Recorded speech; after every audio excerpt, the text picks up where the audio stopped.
चाहे आरटीआई का जवाब न देना हो, चाहे पीएम केयर का हिसाब न देना हो। क्योंकि नरेंद्र मोदी सरकार को अपने बहुमत के दुरुपयोग की आदत है और सपनों के सौदागर की तरह 2 करोड़ रोजगार सालाना के हिसाब से 12 करोड़ रोजगार। रिया चक्रवर्ती ने क्या खाया, क्या पहना, क्या पिया, सोई, चक्कर लगाया, इंद्राणी मुखरेजा के बगल वाली में है, हनीप्रीत इधर है। तो ये जो सास बहू का, अब आपको एंटरटेनमेंट में जाने की जरूरत नहीं है।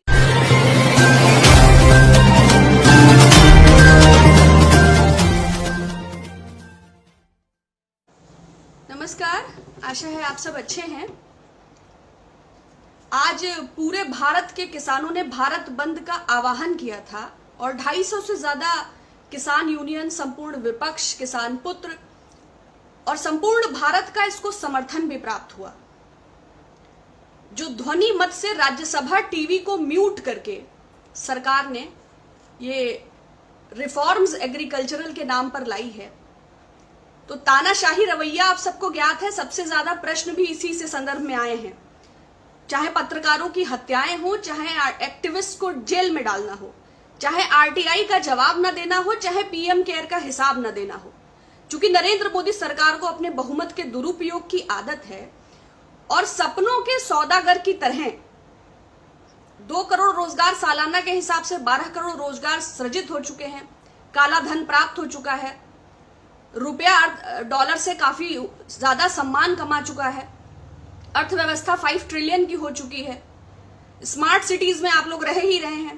सांसदों ने जो आदर्श ग्राम योजनाओं को गोद लिया था, वो सारे ग्राम सिंगापुर में तब्दील हो चुके हैं। आप सबके अकाउंट में 15 लाख भी आया होगा। नमस्कार। तो सरकार चारों तरफ जो ये राम राज्य व्याप्त कर चुकी है, उसी श्रृंखला में कृषि प्रधान देश भारत की अर्थव्यवस्था, कृषक की रीढ़ तोड़ने से संबंधित ये 3 काले कानून जो राज्यसभा टीवी को म्यूट करके ध्वनि मत के माध्यम से पास कराए गए हैं, जिसमें एमएसपी की व्यवस्था नहीं, जो गल्ला मंडियों को खत्म कर देंगे, जो कमोडिटी एक्ट में संशोधन के माध्यम से काला बाजारी और जमाखोरी को बढ़ावा देंगे, जो कॉन्ट्रैक्ट फार्मिंग के माध्यम से खेत खलिहान को पूंजीपतियों के पैर में गिरवी रखेंगे, जो संरक्षण करेंगे उन लोगों का, उन कॉर्पोरेट्स का जिनका खेती किसानी से कोई लेना देना नहीं। तो ऐसे कानून का मैं भी विरोध करती हूं, मैं समर्थन करती हूं इस भारत बंद का। और यद्यपि हम और आप कृषक ना हो, फिर भी हमारी थाली में अन्न उन अन्नदाताओं की सहायता से आता है, तो हमें उनके समर्थन में अवश्य खड़ा होना चाहिए। क्योंकि ना तो वो ट्विटर पर है, ना वो हैशटैग ट्रेंड करा सकते हैं, ना वो हमारी आपकी तरह लाइव आ सकते हैं, ना वो डिजिटल मीडियम्स पर अपनी बात को रख सकते हैं। उस दौर में जहां मीडिया की प्राथमिकता प्रधानमंत्री जी का मोर है, प्रधानमंत्री जी की बत्तख है, प्रधानमंत्री जी की डिसलाइक्स हैं, तो वो तो यूट्यूब के कमेंट्स को भी ऑफ कर देंगे। So many options are there. But हमारा ये फर्ज है कि हम इन अध्यादेशों का, जब 65% आबादी कृषि पर प्रत्यक्ष अप्रत्यक्ष रूप से निर्भर है, जब भारत के 83% किसान एग्रीकल्चरल सेंसेक्स के मुताबिक 3 से 5 एकड़ के मात्र किसान हैं, तो हमें एक स्वर में उनका समर्थन करना चाहिए और मिल भी रहा है। 250 से ज्यादा किसान यूनियंस और संपूर्ण विपक्ष एक स्वर में इसके विरोध में है। 7 सांसदों का निलंबन इसी श्रृंखला में है। दूसरा जो आप लोगों के प्रश्न आए हैं उस पर बढ़ती हूं। आज इलेक्शन कमीशन ने बिहार के चुनाव की डेट्स को भी डिक्लेयर कर दिया है। तो उस श्रृंखला में जो आप लोगों के प्रश्न आए हैं, देखिए, एक और किसान सड़कों पर है, नौजवान अभाव में है, बेरोजगारी चरम पर है, और दूसरी ओर रिपब्लिक टीवी की रेटिंग। तो सुशांत को न्याय मिले, ये हम सब की इच्छा है। लेकिन बिहार के चुनाव का खर्च नरेंद्र मोदी सरकार बॉलीवुड से वसूलेगी, इसकी अपेक्षा नहीं थी। जिस तरह संबंध हो रहे हैं, देखिए, प्रोटेस्ट करना राइट है। भले ही सरकार अनुराग कश्यप पर कार्यवाही करे, भले ही कोई उमा कुरैशी का नाम ले ले, कोई ऋचा चड्ढा का नाम ले ले, कोई सलमान खान को आवाज लगाए, कोई दीपिका को सम्मान करे। ड्रग्स और ड्रग्स की क्या स्थिति से वाकिफ हैं। हम बॉलीवुड की बात नहीं करते। हमारे जो कैंपसेस हैं, जो टॉप मोस्ट लॉ कॉलेजेस हैं, जो top most NITs, triple ITs हैं, और भी तमाम प्रतिष्ठित कॉलेजेस, रेजिडेंशियल स्कूल्स और बहुत बड़े बड़े ब्रांड्स उसमें शामिल हैं। आप ये जानते हैं, हमारे आपके बच्चे वहां पढ़ते हैं। हम उन होने वाली गतिविधियों से वाकिफ हैं। किसी चीज को कंज्यूम करना अपराध होगा, लेकिन एक और सरकार कहती है कि शराब की बिक्री हमें फौरन खोलनी है, अर्थव्यवस्था शराब से चल रही है। सरकार गुटखे और तंबाकू से भी प्रतिबंध हटा लेती है कोरोना काल में, और अखबार टीवी में ऐड होता है कि थूकने से कोरोना फैलता है। तो ये सरकार का दोहरा चरित्र है। जो कंज्यूम कर रहे हैं उससे ज्यादा इंपॉर्टेंट है। देखिए, अगर कोई रैकेट कहीं चल रहा है, अगर कोई तस्करी कहीं हो रही है, कोई पोचिंग हो रही है, अभी येदियुरप्पा गवर्नमेंट ने जिसको वन मंत्री बनाया वो वन माफिया है, उस पे जरूरत से ज्यादा मुकदमे हैं, चंदन की तस्करी से लेके तमाम तरह की पोचिंग के। तो ऐसा तो नहीं है कि गवर्नमेंट को इस बात का अंदाजा नहीं है कि ये सिस्टम चलता कैसे है ना, किसके सुपरविजन में चलता है। अगर हम बात ग्लोबली करें तो druggist and terrorist parallel governments कैसे चलती हैं, ऐसा तो नहीं है कि सरकार को अंदाजा नहीं है कि टैक्स हेवंस क्या होते हैं, आइलैंड्स कैसे। अगर नित्यानंद महाराज को पता है कि रिजर्व बैंक ऑफ कैलासा कैसे बनाया जाता है, अगर एंटीगुआ आइलैंड खरीदना पता है उन बंधुओं को, मेहुल चौकसी को, तो सरकार को भी पता होगा। 150 ग्राम लोहे से एक पिस्टल बनती है और 2.5 लाख रुपए से 15 लाख रुपए उसकी कीमत होती है।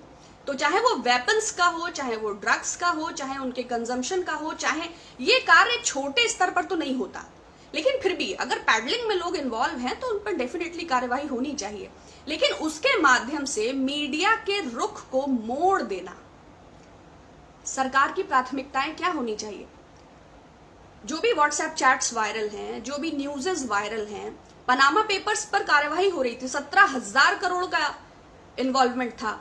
जेटली साहब ने कहा था जांच हो रही है, 7 बरस हो रहा है। ये वो सरकार है जो काला धन विदेशों से लाके भारत को सोने की चिड़िया बनाने वाली थी।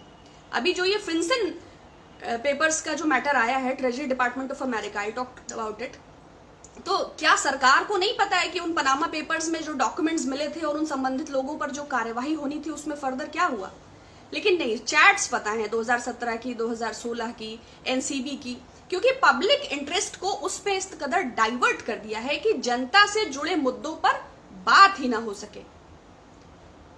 तो ये वो सरकार है। भारतीय जनता पार्टी के लिए नीतीश कुमार जी ने कहा था कि बड़का झूठा पार्टी, और जेडीयू को नरेंद्र मोदी जी ने पिछले अपने चुनाव में क्या कहा था, जनता का दमन और उत्पीड़न, मतलब जेडीयू। उसके बाद उन्होंने 1,20,000 करोड़ का पैकेज दिया था बिहार को। एक आरटीआई के तत्काल अभी कुछ ही दिन पहले जवाब के मुताबिक कि बिहार को 1 रुपए का भी भुगतान नहीं हुआ है, और हमारे हजारों मजदूर जो ये पैदल तमिलनाडु और मुंबई से सड़कें नापते हुए पहुंचे हैं, उनको बॉर्डर पे बिठा के उन पर केमिकल की बारिश हुई थी। ना वहां शिक्षा है, ना शिक्षण संस्थान है, ना सड़कें हैं। शिक्षक तो आत्महत्या कर रहे हैं।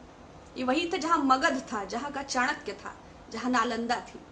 हम उस बिहार की बात कर रहे हैं। लेकिन सत्ता के समीकरण के लिए सुशासन, कुशासन और माननीय प्रधानमंत्री जी, तो लोगों को ये समझना चाहिए कि डेट्स डिक्लेयर हैं और उनके मोटिव क्या है गवर्नमेंट का, उनके माइंडसेट को डाइवर्ट करने के लिए। तो हम आप ये शायद समझ सकते हैं। आप लोगों से भी गुजारिश है कि जिनको भी आप एक्टिव कर सकते हैं, जिनको अपनी बात को कन्वे कर सकते हैं, क्योंकि 5 साल में यही एक मौका एक आम आदमी के तौर पर हम लोगों के पास होता है कि हम गवर्नमेंट से क्वेश्चन कर सकें या अपने राइट्स को उपयोग कर सकें।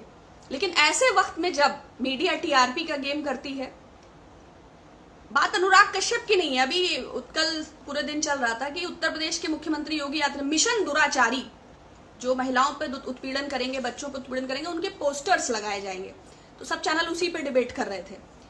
तो ये मिशन दुराचारी, वो नया कानून भी इससे जुड़ा ला रहे हैं। जैसे थोड़े दिन पहले वो प्रोटेस्टर्स की संपत्ति से वसूला जाएगा, उसके बाद उसके पहले वो यूपी कोका ला रहे थे, उसके बाद बहुत सारे नए नए कानून। हमारे पास कानून है, बहुत सशक्त कानून है, बहुत मजबूत संविधान है, लेकिन क्या सरकार की मंशा उसके इम्प्लीमेंटेशन की भी है? वो तो नहीं लगता। जो लोग रासुका का दुरुपयोग कर रहे हैं वो इस उत्पीड़न के बहाने पोस्टर्स का दुरुपयोग नहीं करेंगे। क्या सारे पुरुष बलात्कारी होते हैं या जिन पर आरोप लगते हैं उन पर सब पर सिद्ध हो जाते हैं? अगर बात इन्वेस्टिगेशन की करें तो जब तक इन्वेस्टिगेशन प्रोसेस में है और पर्सन ट्रायल नहीं होता, गिल्टी नहीं साबित होता, तब तक आप तो चैट्स भी वायरल कर देते हैं, आप तो स्क्रीनशॉट्स भी वायरल करते हैं, आप तो मीम्स भी बनाने लग जाते हैं। तो ये जो नेमिंग एंड शेमिंग की परंपरा है, जो कि बीजेपी का, चाहे वो आईटी सेल के माध्यम से हो, चाहे वो अब तो मेन मीडिया के माध्यम से हो, इलेक्ट्रॉनिक चैनल्स के माध्यम से हो, तो क्या अगर कोई निर्दोष व्यक्ति, आप लोग इस पर अपनी राय जरूर लिखिएगा, कि किसी जिसकी कोई गलती नहीं है उसको अगर आरोप लगा के उस संबंधित व्यक्ति के होर्डिंग्स और पोस्टर्स लगा दिए जाते हैं, तो उस स्थिति में उसका परिवार आत्महत्या जैसी स्थिति में आ जाएगा, डिप्रेशन की स्थिति में आ जाएगा। कैसे वो अपने समाज और सामाजिक बहिष्कार, कैसे इस चीज को फेस करेगा? क्योंकि हम लोग कॉन्स्टिट्यूशन, हमारे पास एक सिस्टम है, अनकाउंटर पॉलिसी, किसी के घर पे बुलडोजर चढ़ा देंगे, किसी का भी घर गिरा देंगे, किसी के पोस्टर लगाए जाएंगे। तो हम कहना चाहते हैं कि माननीय मुख्यमंत्री जी, योगी जी, आप एक संवैधानिक पद पर हैं, आप बगदाद के खलीफा नहीं हैं कि चौराहे पर पत्थर मारे जाएंगे, जिस हाथ से चोरी की है उसको काट दिया जाएगा। हम इंडिया है, हम एक डेमोक्रेटिक सेटअप है। तो अपनी जो फॉसिस्ट आपकी जो अप्रोच है, जो आपका जो एक शाखा का तरीका है, उसको मत इम्प्लीमेंट कीजिए। शिक्षा को बढ़ावा दीजिए। अगर आप स्वास्थ्य पे कार्य कर सकें, क्योंकि कोरोना महामारी जिस कदर है, 56 इंच के वायदे से अब 56 लाख से भी पार है। तो सरकार की प्राथमिकता मीडिया को अपने हिसाब से मोटिवेट कर लिया है। तो बिहार इलेक्शंस के बारे में आप लोगों ने कहा था, जो मेरी राय थी वो मैंने रखी, और मुझे लगता है कि सुशांत को न्याय मिले। बेशक पूरे देश में ड्रग्स के जाए, स्टूडेंट्स को हमारे ड्रग्स से बचाना चाहिए, बॉलीवुड से भी ज्यादा इंपॉर्टेंट है। जो मैच्योर हैं, जो अडल्ट हैं, वो कंज्यूम कर रहे हैं अपनी रिस्पॉन्सिबिलिटी पे। But what about our teens, what about our young children, those who are brilliant, those who are sharp, those who are in top law and engineering colleges and taking drugs. तो ये जो system है और जिस तरह ये system govern हो रहा है, गवर्नमेंट को इसको सीरियसली लेना चाहिए।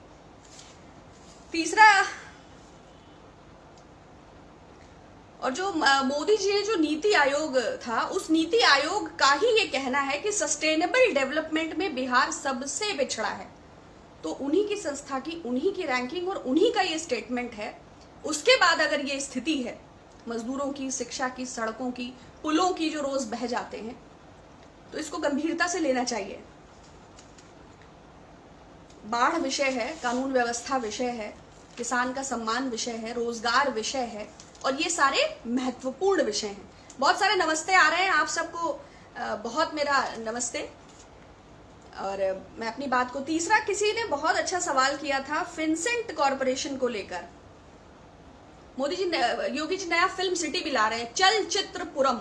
अगर स्मार्ट सिटीज बन गए हों और एयरपोर्ट्स में और पोर्ट्स में, पोर्ट किंग अडानी, तो पोर्ट किंग अडानी, फिनसर्व, ये जो फिंसेंट फाइल्स हैं, देखिए अमेरिकन ट्रेजरी डिपार्टमेंट वैसे ही है जैसा हमारा आरबीआई प्लस वित्त मंत्रालय, जैसे हमारे पास एनफोर्समेंट डायरेक्टरेट है, वैसे ही। क्योंकि पूरी दुनिया में जो आर्थिक अपराध होते हैं, अगर डॉलर्स में कहीं कोई भी ट्रांजैक्शंस हो रहे हैं ऑल ओवर द वर्ल्ड, तो उसका एक थ्रेड अमेरिका के इस ट्रेजरी डिपार्टमेंट को मतलब एक उसका सूत्र उनको रह जाता है, उनके डेटा, उनके रिकॉर्ड में। तो उनके उस डेटा के मुताबिक जो संदिग्ध लेन देन है 2 ट्रिलियन का, 2 ट्रिलियन समझिए मतलब हमारी अर्थव्यवस्था, कुल अर्थव्यवस्था का लगभग, इसमें 54 छोटी छोटी कंपनीज, और इसमें जैसे पिछला जो कोल स्कैम था जब ऑस्ट्रेलिया में कोयले की खदान खरीदी थी, और जो ये अडानी का ग्लोबल वेंचर है, अडानी ग्लोबल, जो सिंगापुर में रजिस्टर्ड है, सिंगापुर में ही नीरव मोदी भी गीतांजलि ज्वेल्स पे जब छापा पड़ा तो वो वहीं पर रजिस्टर करा रहे थे। पूरी दुनिया में देखिए ऐसी व्यवस्था है, जो टैक्स हेवन्स हैं, जो आर्थिक जो ऐसे छुपाते हैं, जो बोगस कंपनीज का प्रोसेस होता है, जो इंटरनेशनली मनी एडजस्ट होता है, सेशल्स है, पनामा है, बहुत सारी ऐसी व्यवस्थाएं हैं। बट अफसोस ये है कि ये सरकार इन्हीं बातों के माध्यम से आई थी, और अब पूरे देश को रिया चक्रवर्ती ने क्या खाया, क्या पहना, क्या पिया, सोई, चक्कर लगाया, इंद्राणी मुखरेजा के बगल वाली में है, हनीप्रीत इधर है। तो ये जो सास बहू का, अब आपको एंटरटेनमेंट में जाने की जरूरत नहीं है। Serious journalism is equivalent to entertainment.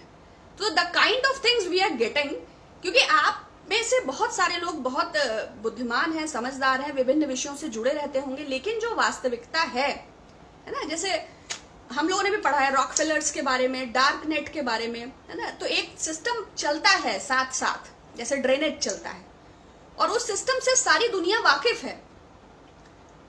तो कैसे चीजें सर्च में नहीं आके और फिर भी गवर्न होती हैं, वो हमारे सीएस भी जानते हैं, हमारे लॉयर्स भी जानते हैं, हमारे प्रबुद्ध नागरिक भी जानते हैं। लेकिन बहुत महत्वपूर्ण है कि नागरिकों का उसमें सहभागिता हो, और वो तब होगी जब लोग शिक्षित होंगे, जब वो अपने अधिकारों के प्रति जागरूक होंगे। अपना चैनल, आपका चैनल, समाज का चैनल, देश का चैनल एनबी न्यूज 24/7 को आप लाइक करें, सब्सक्राइब करें और ज्यादा से ज्यादा इसकी वीडियो को शेयर करें, ताकि हर खबर को मैं आप तक आसानी से